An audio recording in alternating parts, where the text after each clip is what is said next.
Jamaah rahimakumullah,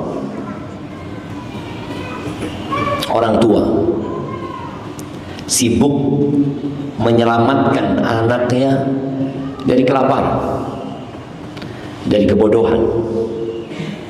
Dan kita tahu ada gerakan di negeri kita yang hendak dilakukan atau sudah dilakukan oleh pemerintah kita, menyelamatkan anak-anak itu dari kekurangan gizi,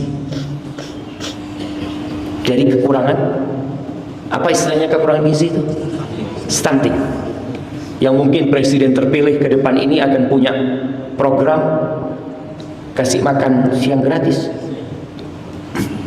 Itu bentuk kepedulian terhadap tubuh supaya tidak sakit, tidak cacat, dan tidak menderita. Padahal tubuh ini hanya akan dipakai berapa lama? Berapa lama dipakai sama tubuh? Ya, kata Nabi SAW, a'maru ummati baina 60 wa 70. Umur umatku itu antara 60 sampai 70. Jadi tubuh yang banyak dipedulikan oleh manusia ini nggak panjang umurnya, 60 sampai 70. Wa aqalluhum man yajuzu dzalika, sedikit yang lewat 70. Coba di masjid ini yang umurnya 80, berapa orang? Nah, ada yang 80? Udah habis kayaknya. Boleh jadi udah jarang sekali. Kalaupun masih hidup, kadang-kala dia sudah nggak mampu lagi untuk berjalan atau beraktivitas. Bagaimana kita fokus memikirkan yang hanya untuk 60-70 tahun, kita lupa memikirkan yang satu hari. Kata Allah Azza wa Jalla, satu hari di akhirat itu seperti 1000 tahun dari perhitungan manusia. Wa inna yawman 'inda rabbika ka'alfi sanatin mimma ta'uddu. Sehari di sisi Tuhanmu itu seperti 1000 tahun dalam perhitungan kalian. Baik, di sisi tadi kita sudah melihat bagaimana kepedulian negara kita pun. Kenapa negara peduli? Karena dilihat rakyatnya memang berpikir itu, maka negara turun tangan. Dan akhir-akhir ini banyak produk yang dijual yang tujuannya merawat dan memelihara kulit. Apa namanya? Skincare. Dan kayaknya orang kalau bisnis skincare ini sangat menguntungkan sekali. Kenapa kok sangat menguntungkan? Karena pasarnya peduli sama kulit. Apalagi yang ditonton drakor, orang-orang Korea sana, artis-artis Korea, mereka memang putih ya mah. Kita nggak kayak mereka. Antum kepingin pakai itu supaya kayak mereka gitu kan. Banyak orang-orang, subhanallah, makanya lari sampai ke desa-desa. Padahal kulit ini pada akhirnya akan dimakan tanah. Nggak bisa dibohongin jemaah. Makanya anak kadang-kadang kalau melihat kulit anak, ya Allah udah keriput dia. Sudah tua, udah tua. Maka kita punya PR bersama. Bukan cuma anak yang menjadi seorang ustaz. Bukan hanya orang-orang yang berilmu yang berprofesi sebagai seorang ustaz, sebagai seorang guru yang punya tanggung jawab ini, tapi setiap muslim untuk berusaha menyampaikan kepada yang lainnya walaupun satu ayat. Sampaikan kepada mereka ada neraka yang nunggu kita. Nunggu, iya. Bagaimana Rasul sallallahu alaihi wasallam diceritanya An-Nu'man bin Bashir.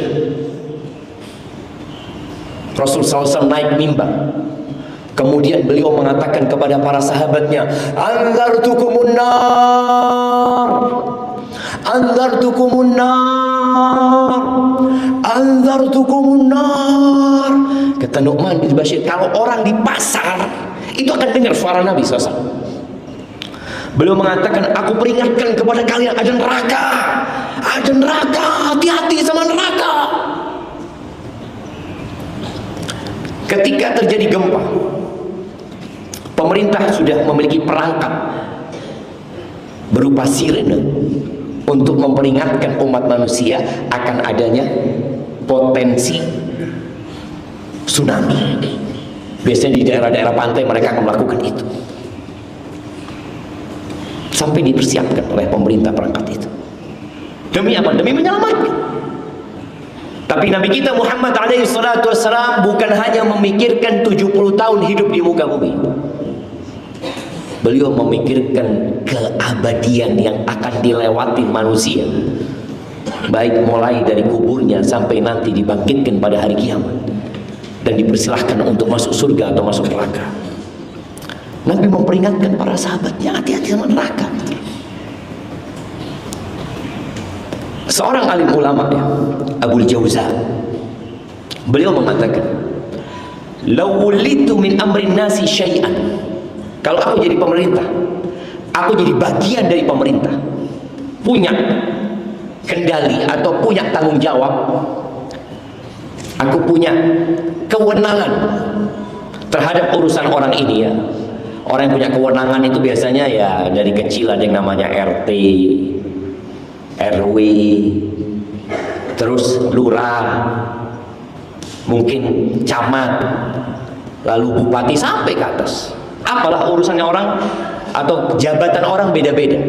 Tapi Abul Jauza mengatakan, "Law wulitu min amrin nas," kalau aku jadi bagian dari pemerintah yang punya kewenangan, ittakhadtu manaran 'alal ardi wa aqamtu 'alaiha rijalan yunaduna fin nas an-nar an-nar. Aku, ini cerita masa lalu, dia akan bikin menara-menara di kota-kota, dan aku akan letakkan orang di menara-menara itu yang tugasnya hanya berteriak, mengatakan an-nar, an-nar, hati-hati ada neraka, hati-hati ada neraka kalian. Beliau ingin melakukan itu karena kesian manusia ini terbuai dengan kehidupan dunia padahal ditunggu sama neraka. Kalau sekarang ada billboard, ada banner-banner di pinggir jalan yang bisa dipasang, ada videotron mungkin di pinggir jalan yang digunakan untuk iklan-iklan. Yang punya kewenangan tolong pasang di sana iklan, ada neraka. Peringatkan manusia dengan adanya neraka. Sebagaimana kita memperingatkan mereka dengan bahaya yang mungkin menimpa, kita peringatkan mereka dengan neraka. Ingat bagaimana kita, bagaimana masyarakat, bagaimana negara, bagaimana dunia di saat COVID-19. Antum bisa bayangin, di mana-mana itu pelihara diri kalian, selamatkan diri kalian dari apa? Dari COVID.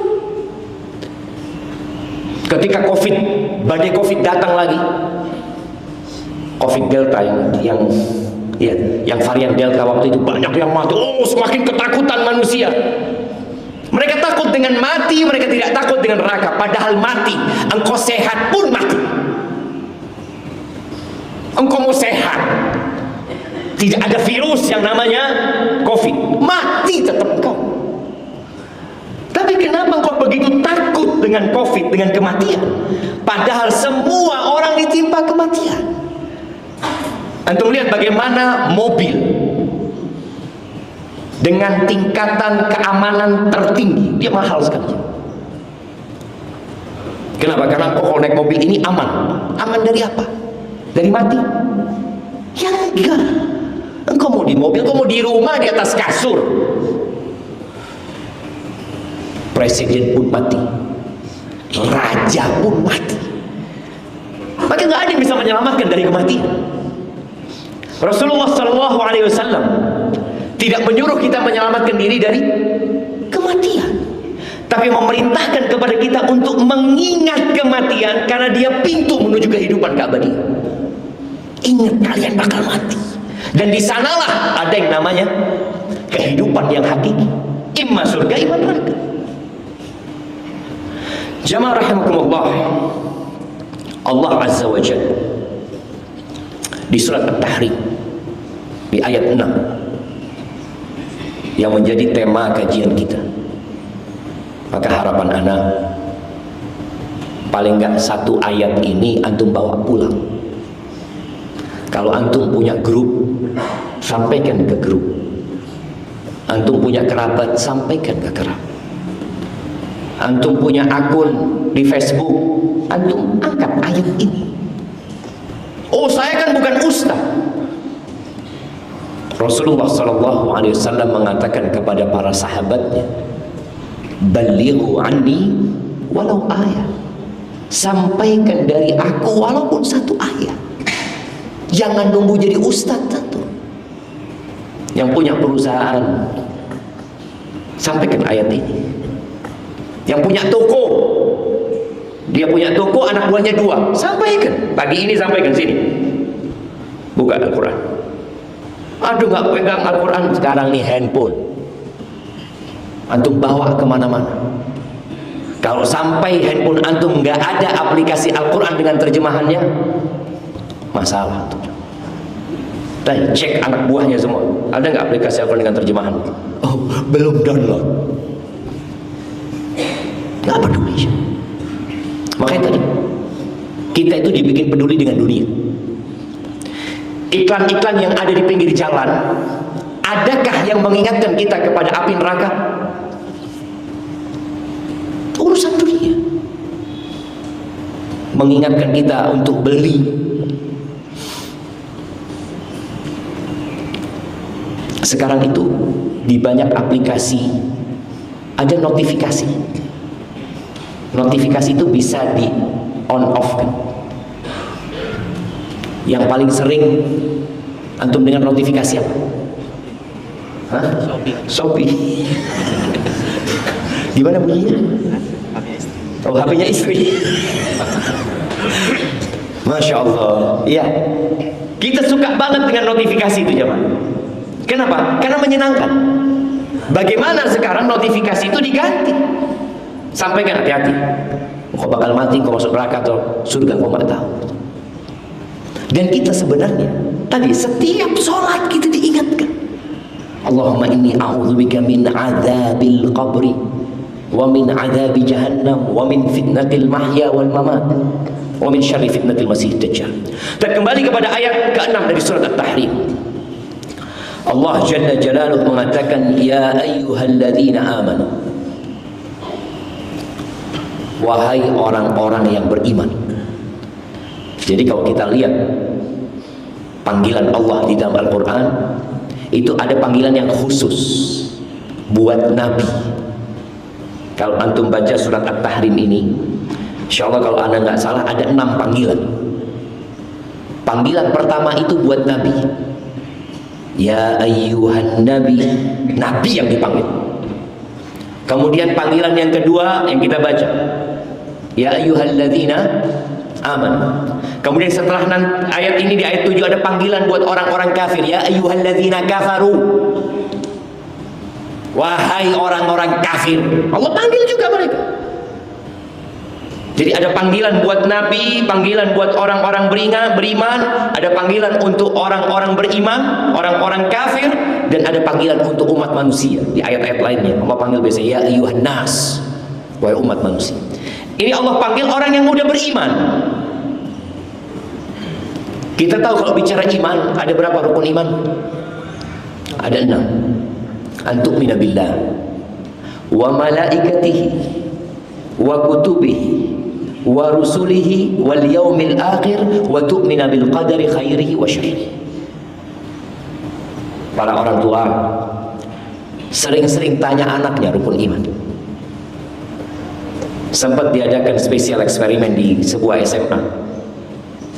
Anak-anak sudah banyak lupa dengan rukun iman. Lupa. yang punya anak buah di perusahaannya, sekali-kali dites tuh. Sini, sebutkan rukun iman. Loh, apa hubungannya sama pekerjaan saya?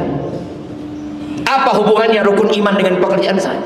Ketika engkau beriman dengan benar, kinerjamu akan bagus. Ketika engkau tahu diawasin oleh Allah Azza wa Jalla, dan engkau tahu bahwa 1 rupiah yang engkau ambil, engkau akan mempertanggungjawabkan nanti di hari akhir. Yang engkau beriman dengan hari akhir, engkau beriman dengan proses pengadilan yang ada di sana, engkau beriman dengan adanya sirat yang berada di atas neraka jahanam, engkau akan jadi orang yang benar di dunia ini. Jadi korelasi antara iman dengan pekerjaan itu sangat erat sekali, jemaah. Maka sekali-kali dipanggil, tanya tentang rukun iman. Allah panggil, ya ayyuhalladzina amanu,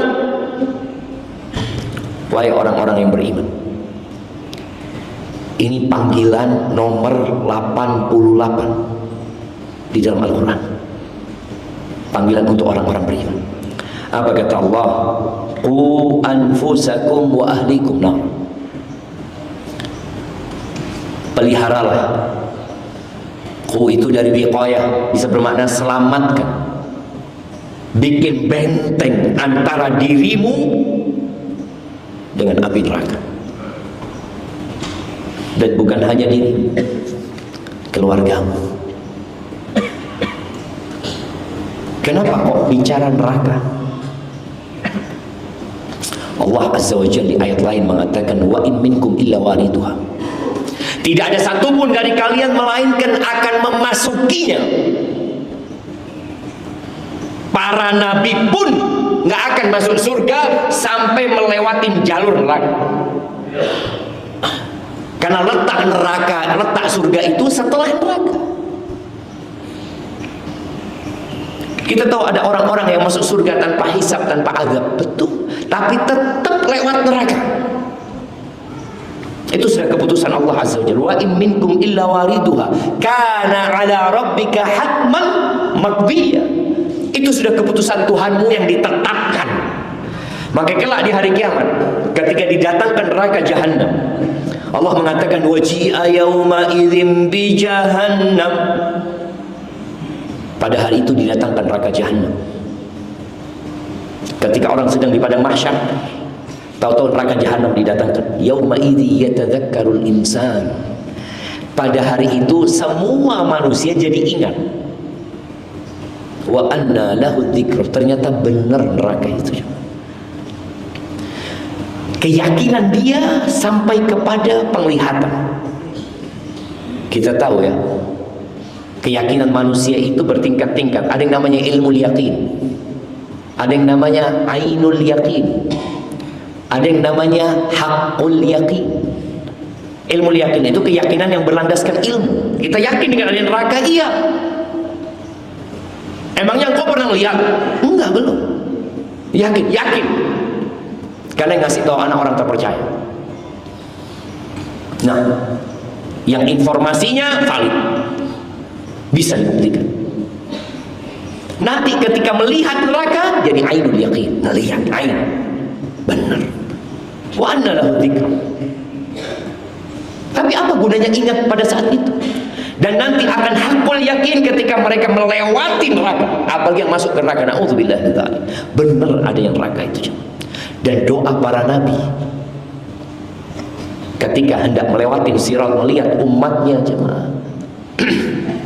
Bismillah. Alhamdulillah. Doa mereka satu, Allahumma sallim sallim. Para nabi, Allah selamatkan ya Allah, selamatkan ya Allah. Bayangin bagaimana para nabi di dunia memperingatkan umatnya dari api neraka. Ketika nanti di akhirat para nabi tetap berharap umatnya selamat dari api neraka. Di ayat ini Allah menyuruh orang tua untuk memikirkan diri mereka. Selamatkan diri kalian, jangan bicara orang lain dulu. Ini pentingnya kita jemaah belajar. Ada orang tua yang ingin menyelamatkan anak, tapi lupa menyelamatkan diri. Menyelamatkan diri dari api neraka, ya tentunya dengan beriman. Karena syarat utama masuk surga adalah iman sebelum berbuat baik kepada orang lain. Jadi berbuat baiklah kepada dirimu sendiri. Orang yang berbuat dosa itu disebut menggolimin diri sendiri. Baru selamatkan keluarga. Dan subhanallah, kalau kita naik pesawat selalu ada pengarahan keselamatan. Dan itu sudah menjadi SOP yang wajib. Antum mau 100 kali naik pesawat, maka pramugari atau pramugara akan tetap menjelaskan SOP keselamatan. Bicara, ya tolong pasang sabuk pengaman, tegakkan sandaran kursi, buka jendela, apa. Kemudian dijelaskan bahwasanya ada 2 pintu darurat, di kanan dan di kiri. Apabila terjadi kondisi darurat akan ada lampu yang mengantarkan kepada pintu darurat tersebut. Kemudian bicara kalau kondisi darurat juga akan turun oksigen. Dijelasin dengan detail berulang kali, nanti dijelasin lagi, sampai bosan orang itu. Tapi kenapa itu dilakukan? Karena potensi pesawat ini bermasalah ada. Walaupun mungkin berapa persen, tapi ada. Sedangkan lewat neraka ini pasti. Kalau jumlah manusianya 5 miliar manusia yang beriman akan melewati sirat, yang kafir akan nyemplung ke neraka, akan berjatuhan ke neraka pasti. Tapi ternyata kita tidak begitu fokus atau semangat untuk menjelaskan tentang neraka. Selamatkan diri kalian dan keluarga kalian dari neraka. Kemudian di penjelasan itu, apabila tabung oksigen, bukan tabung oksigen ya, apa namanya, masker oksigen jatuh, siapa yang pakai duluan? Orang tuanya duluan, bapaknya duluan, ibunya duluan, sebelum memasangkannya kepada orang lain. Maka di ayat yang disebutkan, selamatkan dirimu. Ada orang tua yang suka anaknya di pesantren, alhamdulillah anak-anak di pesantren, alhamdulillah. Walaupun anak nggak sholat, alhamdulillah anak-anak masuk pesantren. Loh gimana sih? Sebelum engkau menyelamatkan anakmu, selamatkan dirimu dulu. Karena kalau engkau nggak selamat, kira-kira engkau bisa menyelamatkan anakmu? Mungkin anakmu selamat, tapi bukan karena engkau. Lalu Allah katakan waquduhan nas wal hijarah. Neraka itu bahan bakarnya adalah manusia. Bayangin, manusia jadi bahan bakar dan batu. Disebutkan oleh para ulama, batu yang akan jadi bahan bakar neraka itu ya kayak sekarang yang kita lihat. Ada batu bara yang memang batu itu membara.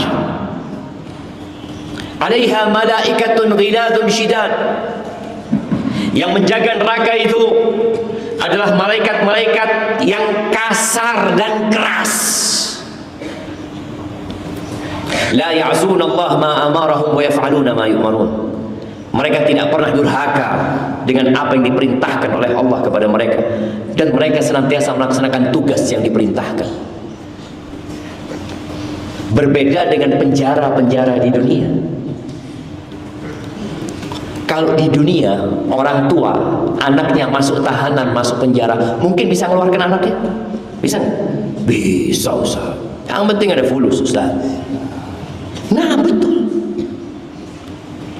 Berapa banyak hakim yang akhirnya masuk penjara? Berapa banyak polisi yang akhirnya masuk penjara?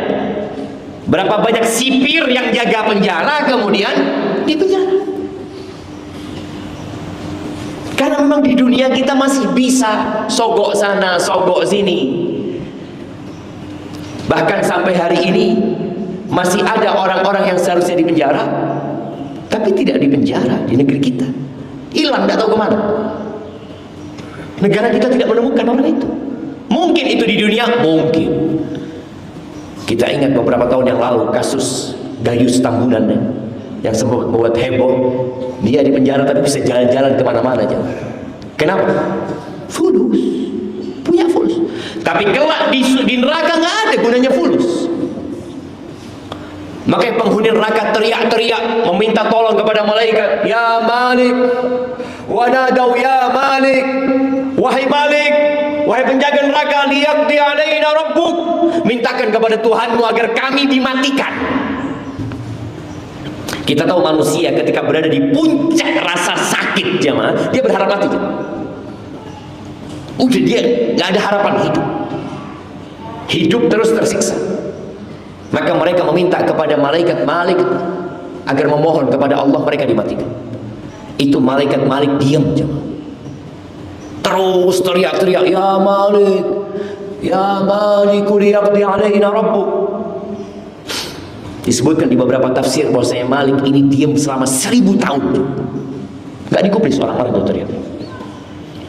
Setelah 1000 tahun, Malik mengatakan kepada mereka, innakum makithun, kalian tetap di sini selama-lamanya. Apakah ini tidak perlu kita pikirkan, jemaah? Untuk menyelamatkan diri kita sebelum menyelamatkan anak kita, diri kita dulu. Dengan cara apa? Iya, dengan cara tahu bagaimana cara menyelamatkan diri dari api neraka. Ketika COVID-19, kita diajarin bagaimana cara menyelamatkan diri dari COVID-19. Yang pertama apa? Pakai masker. Kasih tahu, ada ilmunya. Masker. Setelah itu jaga jarak. Sampai sholat pun kita jaga jarak. Takut sama neraka? Bukan. Takut sama COVID. Jaga jarak. Orang-orang yang biasa berbuat dosa, yang biasa berzina, yang biasa berduaan dengan yang tidak halal, saat COVID berjauhan. Takut sama neraka apa takut sama COVID? Takut sama COVID. Karena memang digambarkan COVID ini sangat ganas sekali, sangat menakutkan sekali. Ya, dia menakutkan, yang bisa membuat orang mati. Tapi ternyata mati bukan karena COVID aja tadi kita bicarakan. Terus cuci tangan. Ingat kita masa COVID, mau naik lift itu nggak boleh disentuh, cuma ada yang pakai kaki nyentuhnya, diangkat kakinya cuma. Buka pintu rumah atau pintu kantor nggak berani pakai ini, cuma ada yang pakai. Diajarin dengan detail supaya jangan sampai kena COVID. Pasar tutup sebentar. Orang kalau belanja itu sampai rumah dia semprot jemaah. Anda ingat kawan nih, cerita kawan di Jakarta. Ini orang sejak COVID nggak pernah keluar rumah. Belanja, memang kan suruh di rumah kan. Pemerintah pun menyuruh kita untuk di rumah, kerja dari rumah. Itu kalau makanan datang, tahu di halaman dia semprot jemaah, baru masuk rumah. Subhanallah, dia berlima satu keluarga, semuanya kena COVID.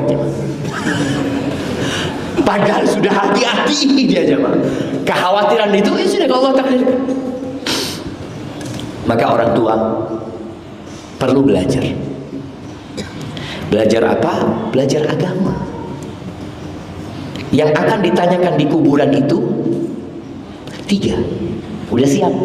Man rabbuk, ma dinuk, man nabiyuk. Siapa Tuhanmu yang kau sembah? Apa agamamu sebenarnya? Dan siapa Nabi? Pelajari 3 hal. Punya ilmunya, sehingga nanti bisa diturunkan ke anak. Yang 3 pertanyaan ini tidak ditanyakan ketika antum ngelamar kerja. Nggak ditanyakan. Baik. Kemudian ketika nanti di padang mahsyar, sebelum melewati sirat, antum akan ditanya 4 atau 5 pertanyaan. Kata Nabi SAW, la tazulu qadama 'abdin yaumal qiyamah hatta yus'ala an 4. Tidak akan bergeser telapak kaki manusia pada hari kiamat sampai dia ditanya tentang 4 hal. Yang pertama, tentang umurnya dipakai buat apa. Yang kedua, masa mudanya. Ini yang muda-muda. Kalau yang tua dekat sama masjid wajar. Wajar, orang sudah tua. Dia udah mikir, oh kayaknya aku sudah mau mati. Padahal masa mudanya nggak benar. Hati-hati, kau akan ditanya tentang masa umurmu secara umum. Akan ditanya masa mudamu ketika kau sedang segar bugar. Dipakai buat apa itu masa muda?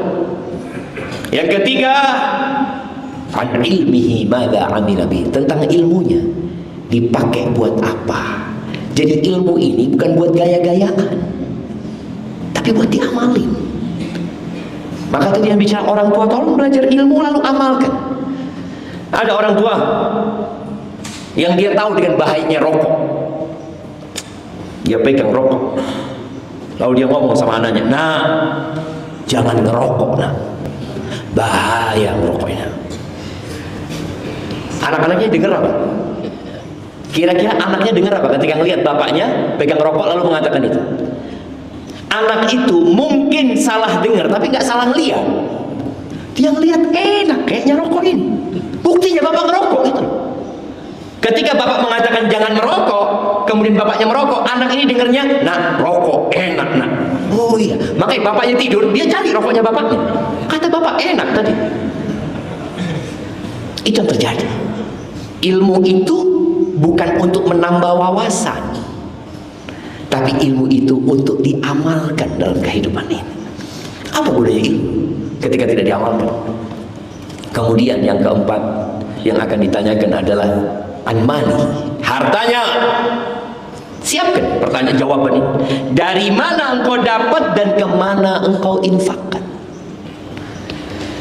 Akan datang satu masa di mana manusia tidak peduli dengan hasilnya, penghasilannya dia nggak peduli lagi mau dari halal atau dari haram.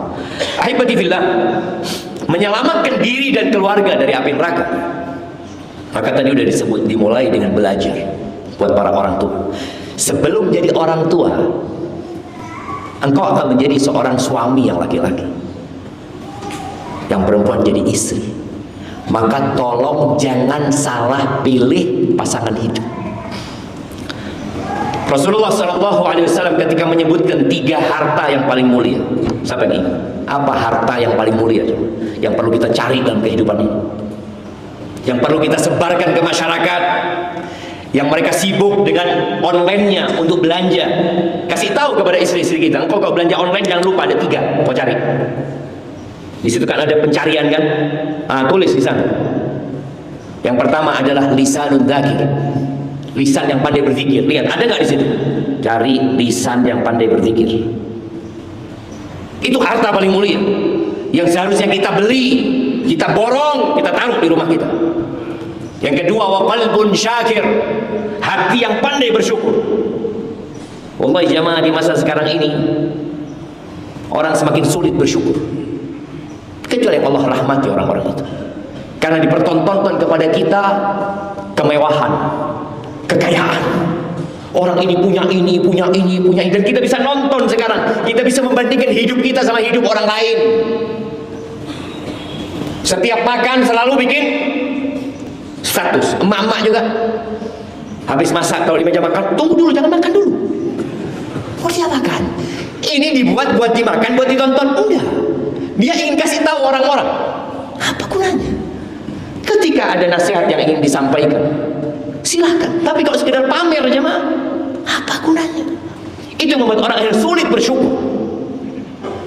Itu harta yang paling mulia. Yang ketiga, wa zaujatun mu'minatun tu'inuhu ala imani, pasangan hidup yang beriman, khususnya istri ya, yang membantu suaminya dalam urusan keimanan. Tu'inuhu ala amril akhirah, yang menolong suaminya dalam urusan akhirat. Maka tadi, ketika engkau hendak menyelamatkan dirimu dan keluargamu dari api neraka, jangan salah pilih pasangan hidup. Kebanyakan wanita dinikahin karena apa? Cantik, kaya, bangsawan. Yang keempat karena agamanya. Tapi urusan agama ini sering dikesampingkan. Pernah ada ada seorang pemuda jemaah, dia mau melamar seorang perempuan. Datang dia sudah untuk nazar, untuk melihat kepada perempuan ini. Ketika dia masuk ke rumahnya perempuan ini, ada orang tuanya, disambut sama mereka. Ketika melihat, langsung dalam hati kecilnya, enggak, aku nggak cocok sama perempuan ini. Kenapa aku nggak cocok? Karena matanya nggak cocok. Kan orang lihat, enggak, aku nggak cocok. Enggak apa-apa, nggak cocok. Akhirnya dia duduk untuk menghormati keluarganya, padahal sudah hati kecil, udah nggak mau. Lagi ngobrol, perempuan ini ngomong sama bapaknya, ayah, boleh aku ngobrol sama laki-laki ini? Kata ayahnya, boleh, silahkan. Perempuan ini tanya, aku mau tanya, hari ini engkau sholat subuh di masjid enggak? Bayangin aja pertanyaannya aja. Laki-laki ini berpikir mungkin mau ditanya kerjanya di mana, gajinya berapa, nanti kalau nikah kita mau bulan madu kemana. Enggak, ditanya satu, engkau subuh ini sholat di masjid enggak? Langsung kayak ditampar laki-laki aja. Dia jual tampang ya. Tahu-tahu ditanya tentang sholat subuh. Kata laki-laki ini, dia udah gak tertarik dengan perempuan ini. Cuma ketika perempuan ini mulai tanya urusan itu, ada kecenderungan sama perempuan ini. Enggak, aku sholat di rumah. Oh, engkau sholat di rumah? Tepat waktu? Tanya emang. Enggak, telat. Engkau biasa kayak gitu? Ya, tapi aku sholat gitu, aku sholat. Cuma di rumah gitu. Dan subuh itu telat gitu.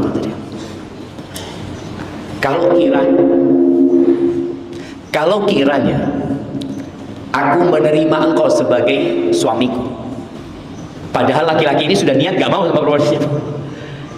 Perempuan ini ngomong, kalau kiranya aku menerimamu sebagai suamiku, engkau mau gak janji sama aku? Janji apa tadi? Janji untuk tidak pernah meninggalkan sholat berjamaah di masjid, khususnya subuh. Ditantang kayak gitu. Kata laki-laki ini kayaknya cocok jadi ibu anak-anakku, kata dia. Ini, kata dia. Yang awalnya dia melihat dengan matanya, kemudian dia melihat dengan mata hati. Hidup ini nggak lama, jemaah. Hidup ini bukan untuk bersenang-senang. Dan orang tua itu bertanggung jawab terhadap anak-anaknya, dan suami itu bertanggung jawab sama istrinya.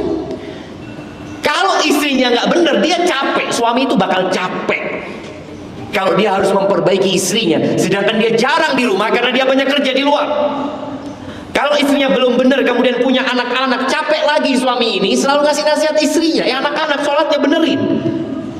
Karena bapak berangkat kerja pulang sore, nggak tahu gimana anaknya sholat duhurnya, gimana anaknya sholat asarnya.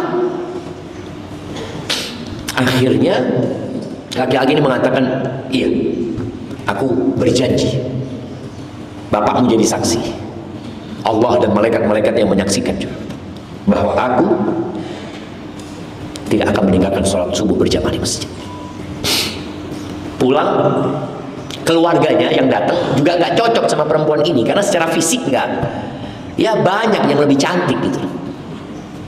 Dia istikharah, dia ngomong sama keluarganya, aku mau sama perempuan itu. Kata kakak beradik yang perempuan, apa mau bang, kata dia. Bang, banyak perempuan-perempuan cantik yang mau sama engkau, kenapa kau pilih dia? Kata dia, enggak, aku mau sama dia. Maka jemaah jangan salah pilih kalau ingin selamat dari api neraka. Begitu pula para wanita jangan salah pilih suami ya. Kebanyakan wanita milih suami yang kayak apa? Nah,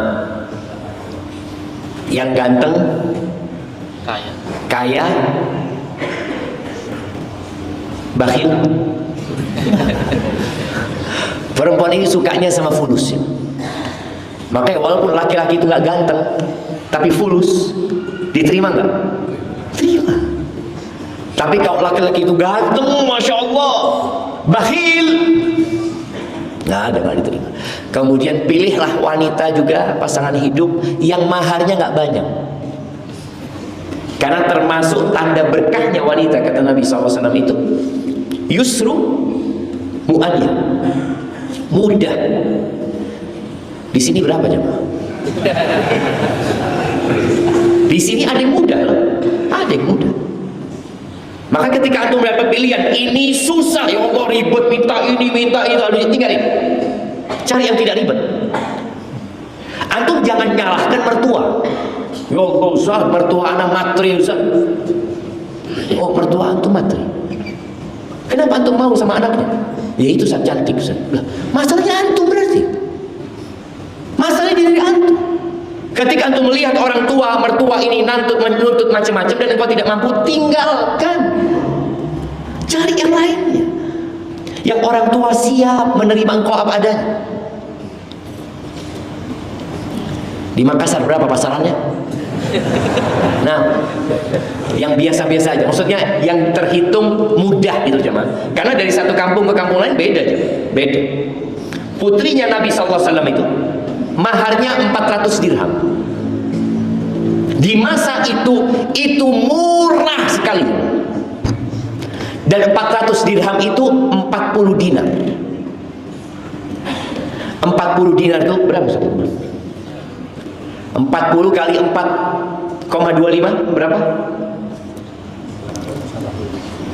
100 berapa jemaah? Coba itu 170. Ya 170. 170 gram emas. Berapa jadi? 200 jutaan kira-kira. Dan itu murah. Itu hitungannya murah di masa itu, di masyarakat itu. Jadi ketika kita membuat sesuatu murah itu, hitungannya ya sesuai dengan uruf yang ada di sana. Itu murah. Dan ada sebagian sahabat yang dinikahkan sama Nabi SAW. Nabi ngomong sama sahabat ini SAW, engkau mau nikahkan sama fulana? Mau ya Rasulullah. Dipanggil fulana. Fulana, engkau mau nikah sama fulana? Mau ya Rasulullah. Dinikahkan sama Nabi SAW tanpa disebutin mahar.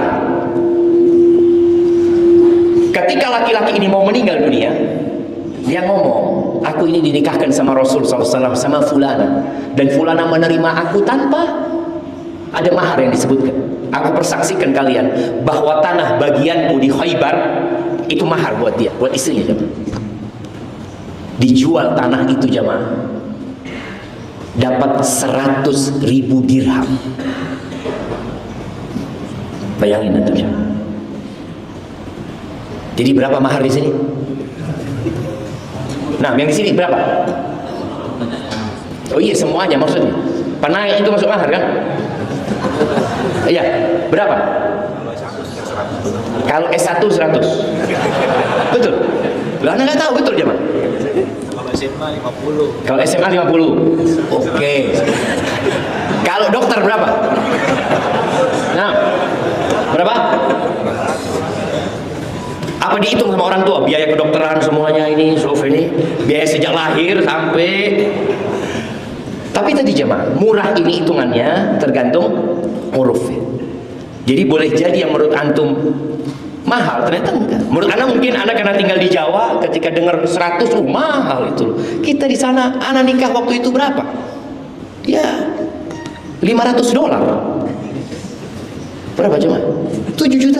Alhamdulillah jemaah.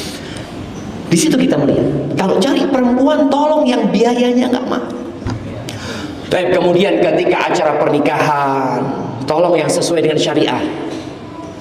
Karena banyak di antara kita yang melakukan pernikahan tapi sudah melakukan perzinahan. Itu di masyarakat. Na'udzubillahi min dzalik. Gimana mau menyelamatkan dirimu dan keluargamu dari api neraka sedangkan engkau sedang menuju ke neraka? Sedang menuju ke neraka. Kita lihat di masyarakat kita. Maka tolong perhatikan yang berkaitan dengan proses pernikahan sampai nanti ketika malam pertama. Ada kitabnya aja, dipelajarin. Sedangkan banyak kita menikah tanpa lewat kitabun nikah. Kita nggak tahu bagaimana mendidik anak.